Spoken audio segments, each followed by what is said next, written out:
우리 함께 고백하겠습니다. 하나님 사랑합니다. 하나님 사랑합니다. 하나님 사랑합니다. 하나님 사랑합니다. 제가 제일 많이 사랑합니다. 제가 제일 많이 사랑합니다. 할렐루야. 아멘. 오늘도 거룩한 주일 주님 앞에 나오신 우리 모든 예림의 성도님들에게 하나님께서 복 주시고 지켜주시고 은혜와 평강 더하여 주시기를 주님의 이름으로 간절히 축복합니다. 이제 12월 달입니다.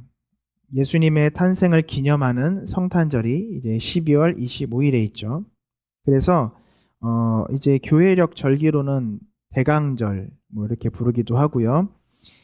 우리가 예수님의 오심을 기다리면서 12월 달을 좀 묵상하는 시간을 가지려고 합니다. 그래서 우리가 예수님으로 말미암아 하나님께 나아갈 수 있게 됨을 예표로 보여주고 있는 구약의 제사를 좀 5주 동안 알아보려고 해요. 그래서 구약의 제사라고 하면 우리가 흔히 5가지의 제사를 볼 수 있는데 이 구약의 5가지의 제사를 보면서 함께 은혜 받으시고 또 예수님을 묵상하시며 기대하시는 귀한 은혜의 시간 될 수 있기를 주님의 이름으로 축복합니다.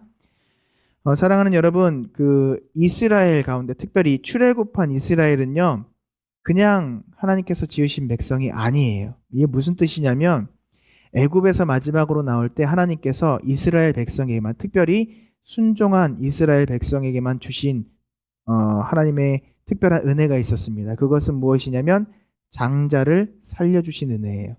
그래서 죽음의 천사가 그 집을 넘어갔다 그래서 유월이라고 하죠. 유월절, 많이 들어보셨을 거예요. 유월절 어린 양의 피. 그리고 영어로는 이제 패스오버라고 부르는데, 그래서 이 유월절이 유대인들에겐 정말 큰 명절 가운데 하나이고 늘 기억해야 하고 기념해야 되는 그런 시간입니다. 무슨 이야기냐? 이스라엘 백성은 유월절 어린 양의 피로 살아난 백성들이다 이거예요. 그래서 하나님께서는 이 사실을 잊지 말라고 성막의 제사 제도를 주신 거예요. 이 제사를 통해서 이스라엘 백성들은 죄인으로 마땅히 죽어야 하는데, 내가 죽어야 하는데 하나님께서 그 죄를 내 자신에게 돌리지 않으시고 대신 무언가가, 제물이 그 죄를 대신하여 그 죄값을 치르게 하신 그 은혜를 날마다 보고 깨닫게 하신 거예요. 그래서 이스라엘 백성들은 제사를 하나님께 올려드리면서, 우리에게 적용하면 예배를 하나님께 올려드리면서 이 사실을 늘 기억해야 됩니다. 그러니까 예배 가운데 늘 내가 죄인임을 깨달아야 되고요. 예배 가운데 늘 내가 은혜로 살아가고 있음을 깨닫고 고백해야 되는 거예요. 너무나도 많은 사람들이 교회에 나와서 예배드리지만 어떤 이는 빨리 끝났으면 좋겠다. 어떤 이는 목사님 머리 스타일이 바뀌었네. 뭐 이런 거 보고 계시고 또 어떤 사람은 이따가 점심 뭐 먹을까? 뭐 이런 거 고민하고 계시면 됩니까? 안 됩니까? 안 되는 거예요. 여러분, 이것을 기억하며 거룩하게 지키는 시간이 예배 시간인데, 내가 정말 상황이 안 된다고 온라인으로 예배를 드릴 때에도 내가 편하게 내 자세를 릴렉스해서 예배를 드린다. 이거 가능할까요? 불가능할까요? 하나님 앞에서는 불가능한 일인 거예요. 여러분, 제사가 무엇입니까? 이것을 기억하지 않고 이것을 깨닫지 않고 제사를 드리고 예배를 드린다면 이것은 외식인 거예요. 거짓말입니다. 껍데기만 있는, 형식만 있는 거라는 거예요. 아무리 화려한 조명에 아무리 막 뜨거운 찬양이 있고 아무리 명설교가가 설교를 한다 그래도, 아무리 의리의리한 예배당에서 예배가 진행된다고 해도 그건 하나님께서 받지 않으시는 예배다라는 거예요. 이스라엘 백성들, 하나님의 백성들은요, 제사라고 하는 이 형식의 얽매기보다 제사 속에 담긴 그 의미, 특별히 흠없는 제물의 희생으로 인하여서 그가 죽음으로 내가 살아있다, 그가 죽었기 때문에 내가 살아있다라고 하는 그 의미를 되새겨야 한다는 거예요. 그래서 하나님께서는요, 백성들로 하여금 이 제사를 날마다 드리게 하신 것이고, 이 제사를 단지 보는 것이 아니라 동참하게 하신 것입니다. 이게 무슨 말인지 제가 좀 이따 다시 한번 더 자세하게 설명을 드릴게요. 사랑하는 여러분, 우리가 그래서 이 제사를 통해서, 이 예배의 형식인 제사를 통해서 예수 그리스도의 구원의 사역, 구속의 사역을 조금 더 깊이 있게 경험하시고 체험하실 수 있는 은혜가 있기를 간절히 소망합니다. 성경책을 읽다 보면 브레이크가 걸리는 데가 있어요. 그 첫 번째가 어디입니까? 창세기, 출애굽기까지는 쫙 갑니다. 어디서 걸리죠? 여기서 걸려요. 레위기. 왜요? 재미가 없거든요. 오늘 본문 말씀을 읽어보셔도 아시겠지만 재미가 없습니다. 나랑 상관없는 것 같아요. 그런데요, 이 제사를 조금 더 자세히 살펴보면 얼마나 큰 은혜가 있는지 모릅니다. 자, 일단 어렵기 때문에 어려운 것을 조금 정리를 해놓고 넘어가는 게 좀 좋을 것 같아서 제사에 대해서 조금 더 이렇게 정리를 해서 알려드릴게요. 시험 보는 건 아니니까 긴장하지 마시고 잘 들으시면 됩니다. 자, 구약의 제사는요, 목적에 따라서, 뭐에 따라서? 목적에 따라서 5가지로 구분돼요. 그래서 우리가 이제 이 12월 달 5주 동안 이 5가지의 목적에 따른 제사를 좀 배울 거고요. 또 헷갈리는 게 뭐냐면 방법에 따라서도 4가지가 나눠집니다. 뭐라고요? 제사 드리는 방법에 따라서 4가지가 나눠져요. 이게 성경 가운데 막 혼용이 되다 보니까 이건 뭐고 저건 뭐고 이건 무슨 의미고 이건 무슨 의미지 정리가 안 되는 거예요. 다시 한번 정리해 드립니다. 목적에 따라서 5가지의 제사로 나눠지고 제사 드리는 방법에 따라서 4가지로 구분됩니다. 그래서 목적에 따라서 5가지로 구분되는 게 무엇이냐? 천천히 말씀드릴게요. 우리가 흔히 구약의 5대 제사라고 부르는 건데 번제, 소제, 화목제, 속죄제, 속건제예요. 번제, 소제, 화목제, 속죄제, 속건제. 그래서 이것들은 한 주 한 주씩 할 거니까 그때 조금 더 자세히 배우도록 하고요. 제사 방법에 따른 구분이 4가지라 그랬죠. 제사 구분에 따른 방법. 이게 무엇이냐면 화제, 요제, 거제, 전제 이렇게 되어 있습니다. 화제, 요제, 거제, 전제. 화제는 무엇입니까? 이거는 간단히 그냥 말씀을 드리고 나중에 기회가 되면 좀 자세히 말씀드릴게요. 화제는 말 그대로 불로 태워서 드리는 제사입니다. 그래서 5대 제사 모두가 이 화제로 하나님 앞에 올려드려요. 하나님께서는 이렇게 불로 태워드리는 제사, 그 향기를 흠향하신다 그랬어요. 그 향기를 받으시고 그 향기를 하나님께서 맡으시고 받으신다.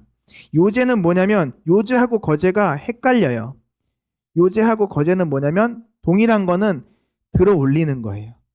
들어 올리는 거예요. 하나님 앞에 올려드립니다. 이런 의미죠. 그런데 뒤에 차이는 뭐냐?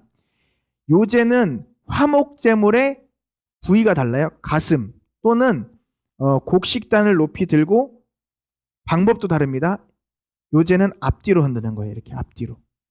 그래서 하나님 앞에 올려드리는 거고, 그러니까 방법에 따라서도 하나님께서 디테일하게 정해놓으신 거예요.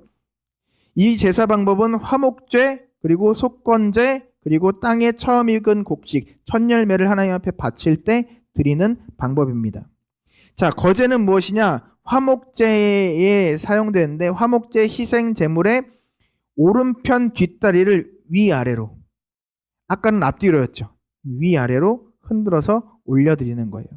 이 제사 방법은 화목제와 땅의 첫 소산물, 그러니까 첫 열매를 주님 앞에 드릴 때, 그리고 11조 드릴 때, 그리고 전리품, 내가 전쟁에서 싸워 이긴 것을 하나님 앞에 올려드릴 때 사용하는 제사 방법입니다.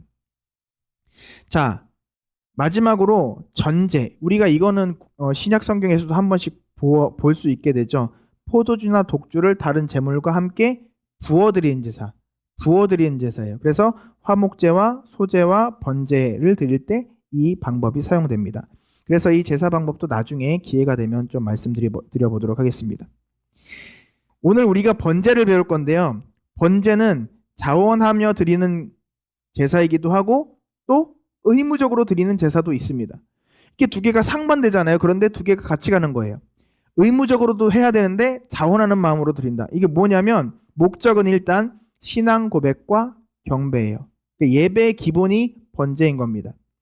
자, 그래서 자원하는 것은 무엇이고 의무적으로 드려야 하는 것은 무엇이냐? 따라합시다. 상번제. 다시 한번 상번제. 상번제는요, 제사장들이 매일 드리는 거예요. 매일 아침 저녁으로. 무엇 때문에 드리냐? 일반 백성들의, 이스라엘 백성들의 죄를 대신 아침 저녁으로 날마다 제사를 드립니다. 번제로. 번제라는 것은 무엇이냐면 제물을 죽이고 각을 뜨고 피를 빼고 각을 뜨고 그것을 태워서 드리는 게 번제인 거예요. 이걸 언제 한다고요? 매일 아침, 매일 저녁에. 자, 또 자원하는 마음으로 드려야 되는 번제는 무엇이냐? 개개인이 하나님 앞에 나와서 드리는 제사예요. 이 제사의 제일 큰 목적은 뭐냐면 나의 죄를 대속하기 위해서 드리는 제사입니다. 그래서 조금 더 자세하게 말씀드릴 것은 이 나의 죄를 하나님 앞에 속죄받기 위해서 드린 제사에 대해서 조금 더 자세히 말씀드릴 거고요. 아까도 말씀드렸지만 이 번제라는 것은 제물을 불태워서 하나님 앞에 드리는 제사예요. 그래서 향기로운 냄새다. 하나님께서 이것을 흠양하신다. 라고 말씀을 드렸습니다.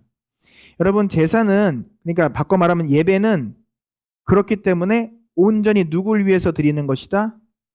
하나님을 위해서 드리는 것이다. 근데 이런 분들이 있어요. 나는 일부 예배 갈래. 좀 교회 사이즈가 있는 교회는 7시부터 예배가 막 시작이 됩니다. 나 일부 예배 갈래. 일부 예배 가시는 목적이 뭡니까? 내 생활 패턴이 일부 예배야. 일부 갔다가 예배 잠깐 드리고 그 다음부터 내가 뭐 낚시를 가든 골프를 치러 가든 뭐 친척 집에 결혼식을 가든. 근데 이게 하나님께서 원하시는 모습은 아니라는 거예요. 뭐 어쩔 수 없이 그런 경우들이 생긴다면 뭐 그럴 수 있겠지만 늘상 이걸 나의 패턴으로. 자, 그러면 예배가 지금 누구를 위한 거예요? 나를 위한 거잖아요. 아니에요. 예배는 누구를 위한 것이라고요? 하나님을 위한 거예요. 자, 이것을 우리가 알고 있으면 어때요? 오늘 예배가 내 타입이 아닌데? 내 타입이 아닌데가 가능합니까? 불가능합니까? 불가능한 거예요. 오늘 찬양이 내가 좋아하는 찬양의 스타일이 아닌데? 은혜가 안 되는데? 이게 맞습니까? 틀립니까? 찬양을 지금 내가 받는 거예요? 하나님께 올려드리는 거예요? 어렵습니까? 아니면 기분이 별로 안 좋으신가요? 찬양을 내가 받는 겁니까? 하나님께 올려드리는 겁니까? 하나님께 올려드리는 거예요. 자, 그럼 음정 박자가 안 맞아도 하나님께서 받으십니까? 안 받으십니까? 그 목소리를 그럼 내야 됩니까? 안 내야 됩니까? 할렐루야, 할렐루야. 박자가 안 맞아도, 음정이 안 맞아도 최대한 우리가 함께 은혜를 또 주님 앞에 은혜를 받으며 하나님 앞에 예배를 올려드릴 수 있는 저와 여러분 되시기를 주님의 이름으로 축복합니다. 자, 그래서 예배는 하나님을 위한 것이다라는 것을 절대 잊어버리시면 안 돼요. 내 위주가 아니라 누구의 중심으로? 하나님 중심으로. 그것을 훈련하고 그것을 또한 살아가고 그것을 올려드리는 것이 예배다라는 것을 기억하시길 바랍니다. 그래서 절대 우리 예린교회 성도님들은요, 나랑 예배 타입이 안 맞아요. 이런 이야기는 하지 않으셨으면 좋겠어요.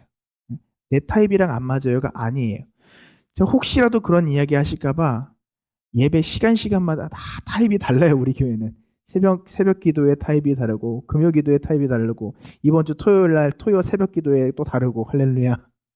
나오시란 얘기입니다. 아멘 소리가 줄어드네요.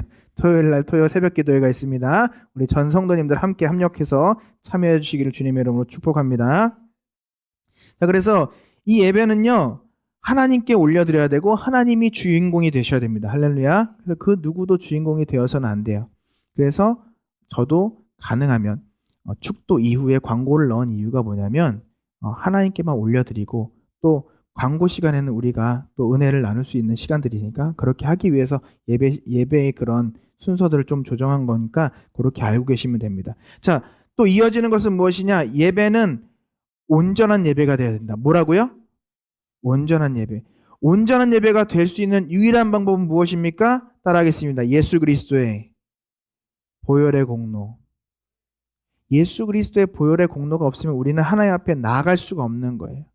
예배 자체가 진행될 수가 없고 예배 자체가 성립이 될 수 없다는 것을 기억하시길 바랍니다. 자, 그래서 이스라엘은 매일 이 번제를 드리는 거예요. 매일 피를 뿌리는 거예요.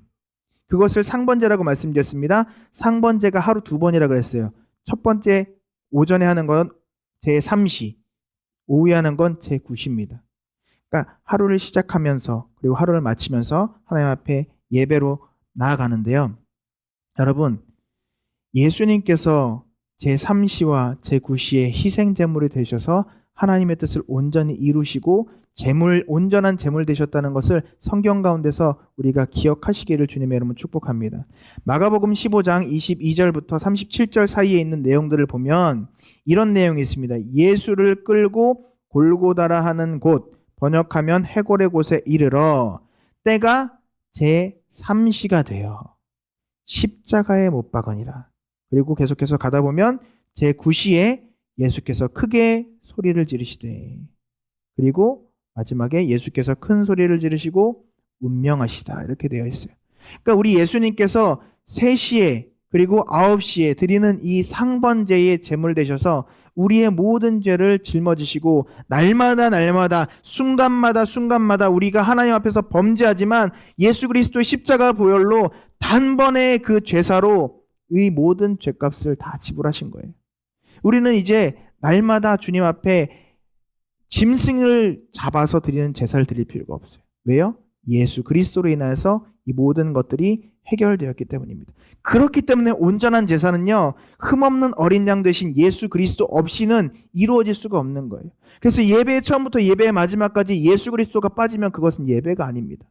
아무리 아까도 말씀드렸죠. 아무리 화려한 찬양팀이 있다 그래도, 아무리 조명이 화려하고, 아무리 삐까번쩍하다 그래도, 아무리 내 마음이 막 뜨거워진다 그래도 거기에 예수 그리스도께서 계시지 않으면 그것은 그냥 문화 공연일 뿐이에요. 그건 사람들의 모임일 뿐이에요. 사랑하는 성도 여러분, 우리 예린교회 예배 시간마다 예수 그리스도의 임재가 충만한 시간이 되기를 주님의 이름으로 축원합니다. 우리 교회 이름도 예림교회잖아요. 예수님의 임재가 날마다 임하시길 주님의 이름으로 축원합니다. 자, 그래서 이 번제 속에는 어린 양의 희생이 담겨 있는 거예요. 예수 그리스도의 희생, 예수 그리스도의 보혈이 담겨 있다라고 하는 것입니다. 자, 그런데 우리가 기억해야 될 것은 뭐냐 하면, 예배를 보시는 분들이 계세요. 예배를 관람하십니다. 일단 자세부터가 달라요. 이렇게 딱 팔짱을 끼시고, 그리고 15도 뒤로 누우세요. 15도 뒤로 누우시고 살짝 눈도 감았다가 떴다 하시다가 이런 자세로. 예배는 보는 겁니까? 예배는 드리는 겁니까? 예배 드리는 거예요. 자, 왜 그러냐? 번제는요, 제사장이 진행합니까? 아니면 그 죄인이 진행합니까? 성경을 보니까 죄인이 진행하는 거예요. 목사님, 어디 그렇게 나와 있어요? 성경책 잘 보세요. 뭐라고 나와 있습니까? 죄인이 제물에 직접 안수하는 거예요. 제사장은 그 일을 돕습니다.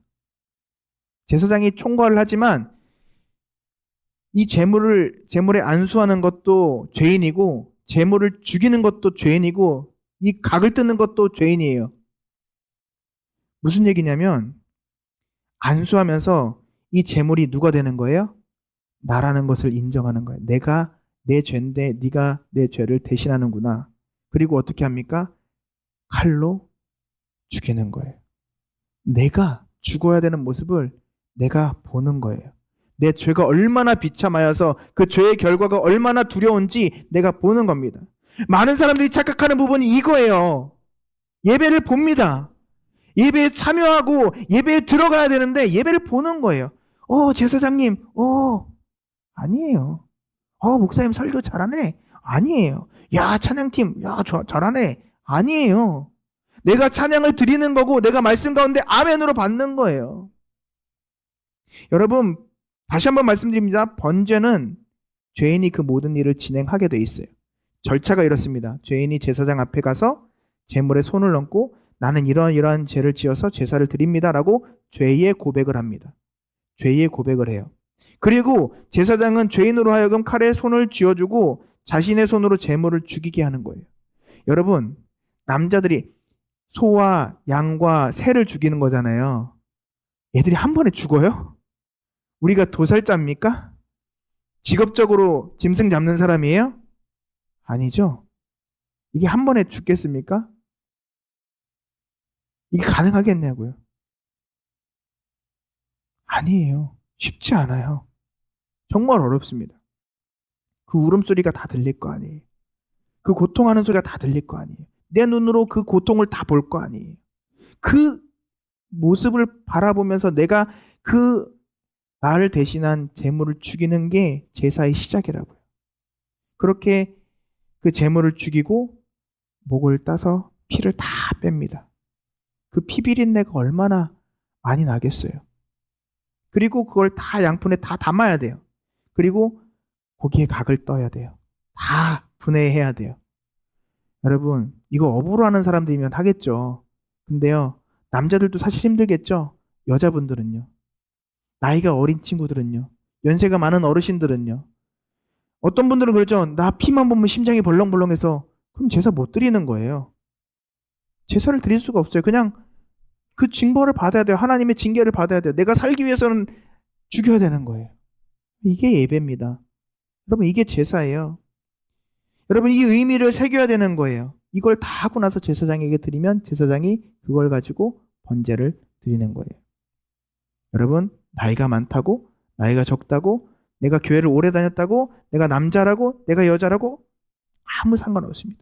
내 죄를 대신할 제물에 내가 안수하고 직접 그 제물을 죽여야 되는 거예요. 여러분 내가 왜 예수 그리스도를 전하지 못합니까? 내가 왜 예배에 감격이 없습니까? 우리 다니엘 기도회 때 들어봤잖아요.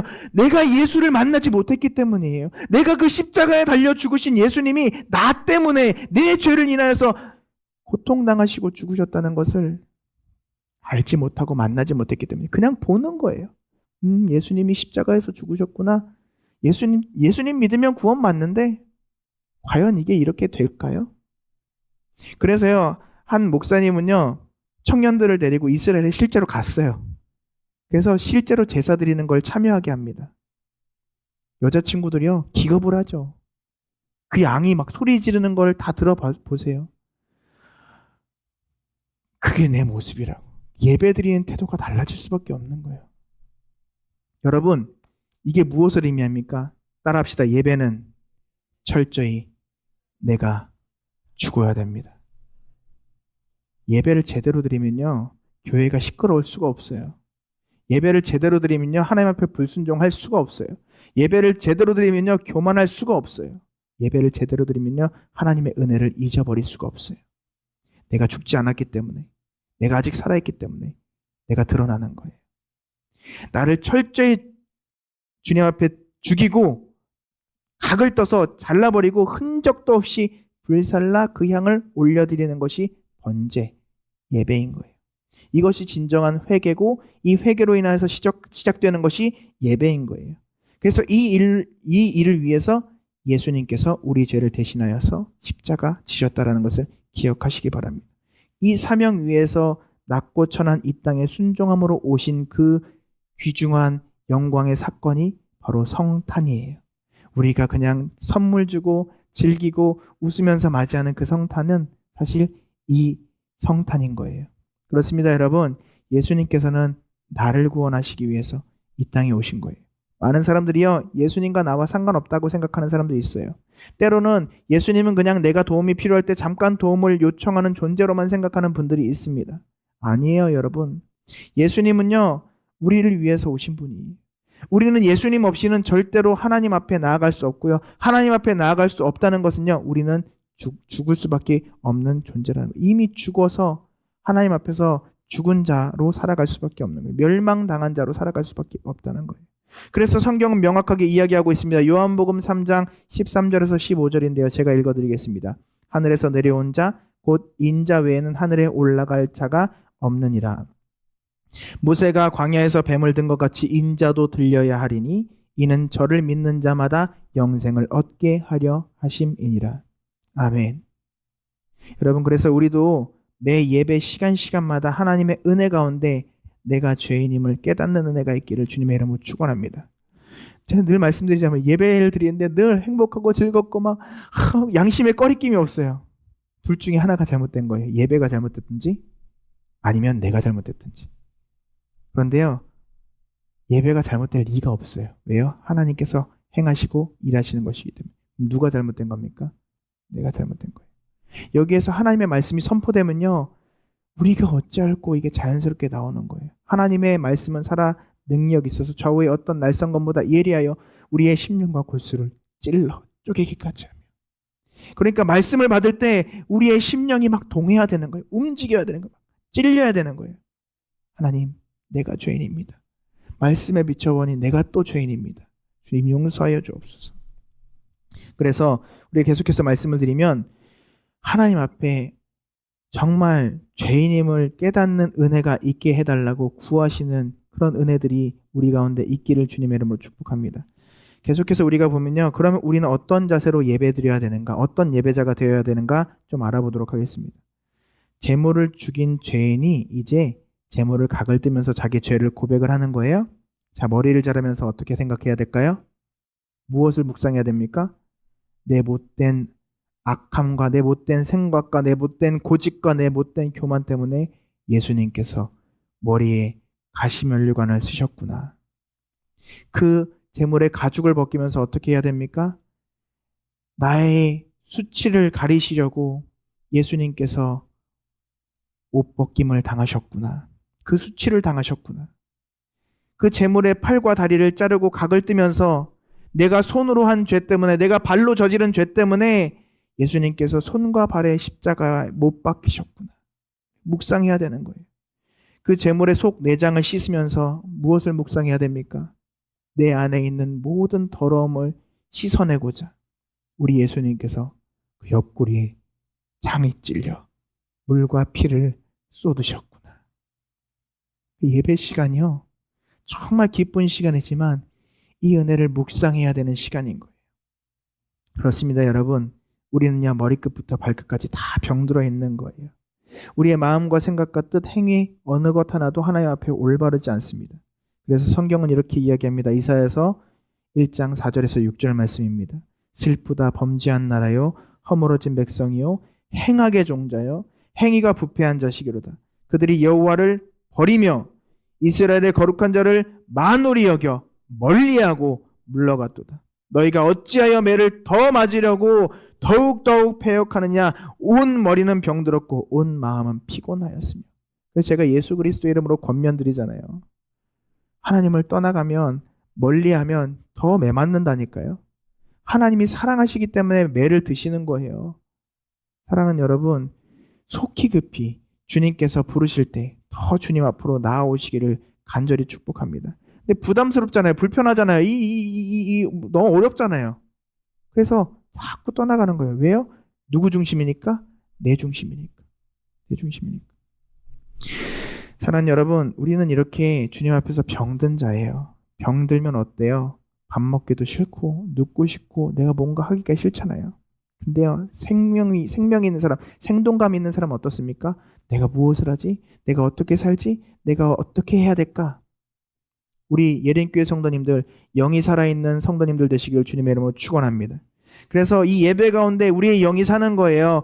정말 살아있는 하나님의 말씀이 임할 때 우리가 살게 되는 줄 믿으시길 바랍니다. 그래서 말씀이 선포되어질 때 큰 소리로 아멘으로 받으시기를 주님의 이름으로 축원합니다. 하나님의 말씀은 살아있어 심령과 골수를 찔러 쪼개고 우리의 마음과 생각과 뜻을 감찰하신다고 히브리서 4장 12절과 13절에 말씀하시는 것이잖아요.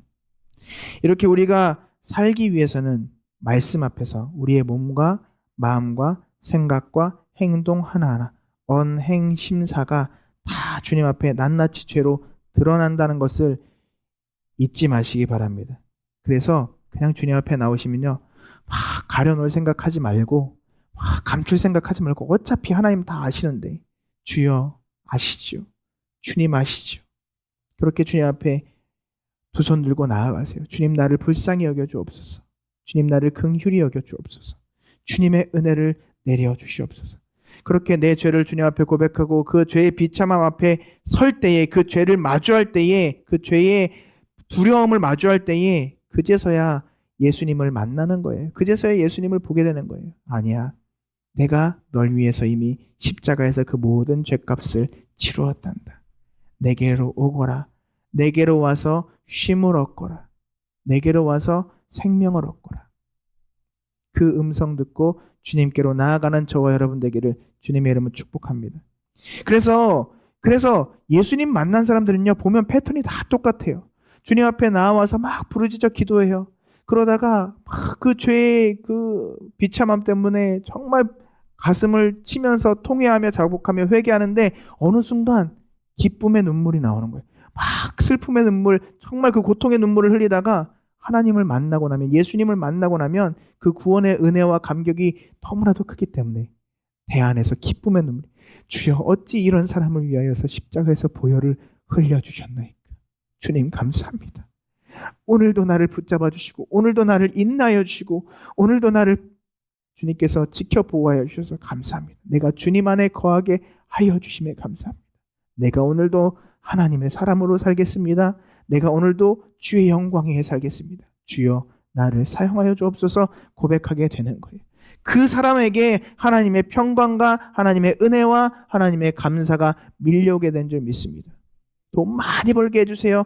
돈 벌게 해주셨어요. 돈 날라가면요, 참 절망에 빠지는 거예요. 건강하게 해주세요. 근데 건강이 사라지잖아요. 절망에 빠지게 되는 거예요. 내 자녀가 잘 되게 해주세요. 근데 그 자녀가 나 모른다고 하면요, 절망에 빠지게 되는 거예요. 근데요, 우리 눈으로 보잖아요. 얼마나 많은 사람들이 그 일들을 경험하게 되는지. 우리의 소망은 오직 예수 그리스도임을 기억하시기를 주님의 이름으로 축원합니다. 그래서 우리의 삶이 무엇이 됩니까? 따라합시다. 범사에 감사가 넘치게 됩니다. 왜냐하면 우리 주님은 영원토록 우리와 함께 하시겠다 약속하셨기 때문입니다. 사랑하는 여러분, 우리가 이제 새 생명 얻은 하나님의 백성입니다. 예수 그리스도로 인하여서 살아난 성도입니다. 그러면 어떻게 살아야 됩니까? 예수 그리스도가 머리 대신 교회를 위해서 살아가야 되는 거예요. 로마서 12장 1절은 이렇게 우리에게 권면합니다. 그러므로 형제들아, 내가 하나님의 모든 자비하심으로 너희를 권하노니 너희 몸을 하나님이 기뻐하시는 거룩한 산제사로 드리라. 이 산제사가 무엇입니까? 너희의 드릴 영적 예배니라. 할렐루야. 그래서 예배 시간에 나와서 이렇게 예배 드리는 것만 예배가 아니라요, 온전히 하나님을 위해 살아가는 그것이 예배인 거예요. 나를 찢고 나를 죽이고 내가 하나님 앞에 굴복하고 하나님의 뜻대로 살아가는 삶의 예배가 우리에게 충만하게 임하시길 주님의 이름으로 축복합니다. 그래서 주의 성전을 위해서, 주의 예배당을 위해서 정말 열심으로 봉사하고 헌신하고 닦고 쓸고, 또 필요한 것들 내 눈으로 찾아보고, 어디가 좀 부족하구나, 어디가 좀 채워져야 되겠구나, 이렇게 헌신하며 살아갈 때 정말 죽어가는 영혼들을 위해서 내가 헌신해야지, 내가 선교에 헌신해야지, 이렇게 나아갈 때에 하나님께서 우리를 들어 붙잡아 사용하여 주실 줄 믿습니다. 이 삶이 어떤 삶이다? 따라합시다. 증인된 삶. 증인된 삶. 그랬습니다. 예수님을 만난 사람은요, 누가 시키지 않아도 자연스럽게 이 증인된 삶을 살게 되는 거예요. 성도는 예수님의 몸된 교회를 위해서 자연스럽게 살아가게 되는 것입니다. 집사님 좀 교회에 나오세요. 집사님 좀 이것 좀 해주셔야 돼요. 하지 않아도, 그래, 내가 우리 교회, 우리 예림교회를 위해서 내가 어떻게 쓰임받아야 될까? 내가 정말 주의 일을 위해서 어떻게 쓰임받아야 될까? 그렇게 하나님 앞에 나오게 되는 줄 믿으시길 바랍니다. 이것이 무엇이라고요? 산제사인 거예요. 산제사. 말씀을 좀 정리하겠습니다. 사랑하는 여러분, 예수님께서 우리를 위해서 그 몸을 찢으시고 그 보혈을 흘려주셨어요. 우리가 그 은혜를 누리며 살아갑니다. 그러므로 여러분, 우리의 삶 속에 내 눈에는 감사의 조건이 아닌 것 같아 보여도 날마다 감사하시기 바랍니다. 찬양하시기 바랍니다. 나의 삶을 통하여 하나님 앞에 날마다 예배자로 나아가시기 바랍니다. 내 죄를 깊이 날마다 묵상하고 회개하며 주님 앞에 용서함 받는 은혜가 있기를 주님의 이름으로 축복합니다. 날마다 내 육신의 것들이 살아나오잖아요. 섭섭한 마음들, 또 연약함들이 막 올라오잖아요. 기분들이 정말 하나님께서 인정하시는 그 기쁨과 감사가 아니라 불평, 불만들이 막 올라올 때가 있잖아요. 그때마다 나의 죄악됨들을 십자가 앞에서 죽이시고 날마다 죽노라라고 고백하는 사도 바울의 고백처럼 주님 앞에 온전한 모습으로 회복되어지는 은혜가 있기를 주님으로 축복합니다. 성탄절이 다가오죠. 우리가 매주 말씀을 묵상하면서 주님께서 날 위해 이런 은혜를 주셨구나, 주님께서 날 위해 이런 희생을 당하셨구나, 우리가 묵상하고 기억하면서 정말 하나님의 은혜 가운데 푹 빠질 수 있는 그런 귀한 시간들이 되기를 주님의 이름으로 축원합니다.